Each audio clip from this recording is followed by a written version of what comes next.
I really tried not to do it. I really tried not to, but it just looked so sad and I couldn't leave it behind. I did get something else as well, but that's a different thing altogether. But I got this death cup of Venus flytraps. It did have loads of water in the bottom, but I just emptied it because it was too much. But yeah, these are really bad for them, so I couldn't leave him with all the other sad boys there. So yeah, I'm going to repot him because he's in a tiny, tiny little pot.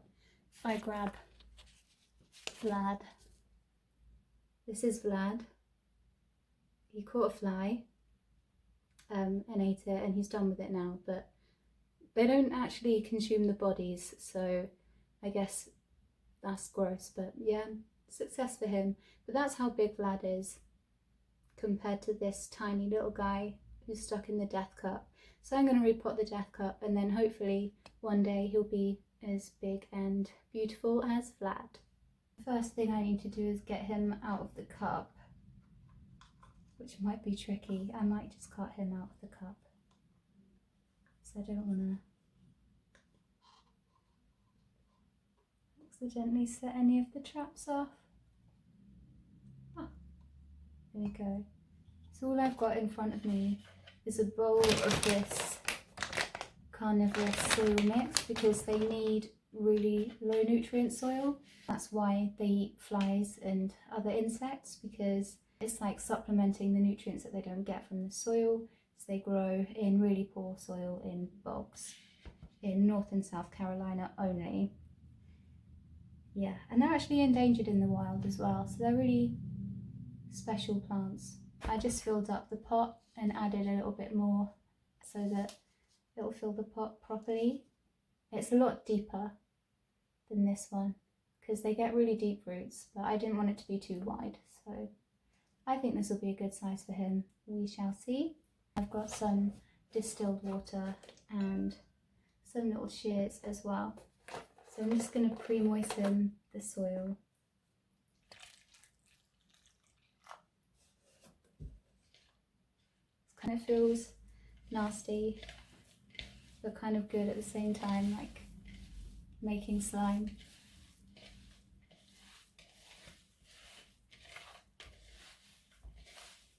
They do like to be kept really moist, so some people like to stand them in water, and I guess I do, kind of. Not when it's cold. When it's hot, I would do that because the water, they use more water when it's hot. And they like the heat and they like the humidity and they like a lot of direct sunlight. But because this guy's been in the garden centre and in the death cube, I'm not going to put him in direct sunlight straight away because he'll probably shrivel up and die. And I'm trying to rescue him, so you know, I'm not going to put him in the direct sunlight.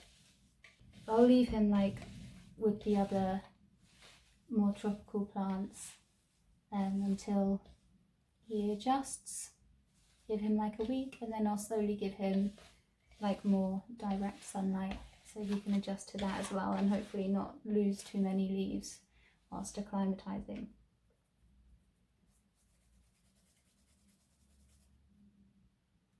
Cool, so I've mixed the soil up and I've also taken mini Vlad out of the pot, and what we can do if we just move this aside, what we're going to do is basically have a look and see what his roots look like. The roots on Venus flytraps are black, so I'm not looking for black roots, I'm looking for mushy kind of roots, and we're looking for a white rhizome, which I'll show you when we have a look. See already, like some of the roots just, the soil is incredibly moist, so it's just kind of falling apart. Yeah, and any, oh see, like all of that just comes away. It's packed in this little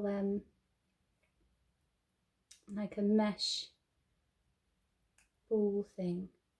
So if we can unravel him from that.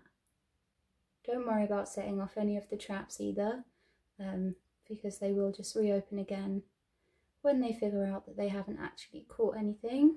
And see how at the end of the roots, there's like a tiny little white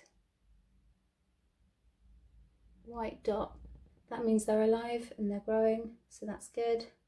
Because I just don't trust that they were watering it with distilled water. It has to be distilled water or fresh rainwater, otherwise they will die. The rhizome is this white thing here where all of the leaves, all of the traps are coming out of. The traps are just modified leaves. And how they work, it's probably easier if I show you with Vlad how they work. How inside of the traps there are these tiny little trigger hairs. There's 3 on each side. Oh, 3 on each side. And the outer teeth just kind of close and make it impossible for the insect to escape. But yeah, it's the trigger hairs that set the trap off, and it will close. This one is just a new leaf that hasn't actually opened yet. But they close up nice and tight like that and digest the insect but not the body, so you're left with a gross fly in its mouth for quite some time. But that will attract other insects as well, so that's what actually gets them to set off. And if you don't feed it live things, it will just open again, because those trigger hairs need to be stimulated in order for it to keep closing. So now that we've got him out of his old pot, we're going to put him into the new pot with the new soil. So I'm going to go ahead and fill the pot to the top with soil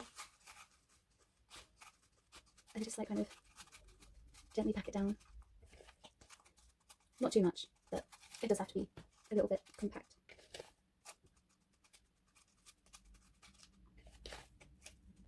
And because he's so small, I'm literally just going to poke a hole in the top and slide him in. Make sure it's all around the edges. And now we poke a hole in it. Just finger the plant pot a little bit. And then we just guide him in like so. There. We want to make sure all of the rhizome is covered, but you don't want to cover up too much of the leaf. The leaves. Can't talk. You know what I mean. There we go. He's in a nice new home, covered in dirt, but you know that's okay. That is a repotted Venus flytrap from a death cup. And now I'm not going to be putting him into direct sunlight, as I said. He's going to be in partial sunlight, basically bright indirect light really is what he's going to get. A little bit of morning sunlight and lots of distilled water. That's what I'm going to do now, give him a good water, and then in about a week we'll see if he's still going or if he's made any improvements. He has got, the camera will focus, he has got some little tiny baby traps coming in. Oh, in the centre. He's got some babies. So that's good. That's a good sign. We'll see if they get any bigger. If he puts out any bigger traps, because he's so tiny. I mean, Vlad's kind of OP compared to him, so yeah, we'll see. Yeah, I hope you liked this video, and if you did, then obviously hit the like button and subscribe to Plant Life Forever 69. Thank you and goodbye.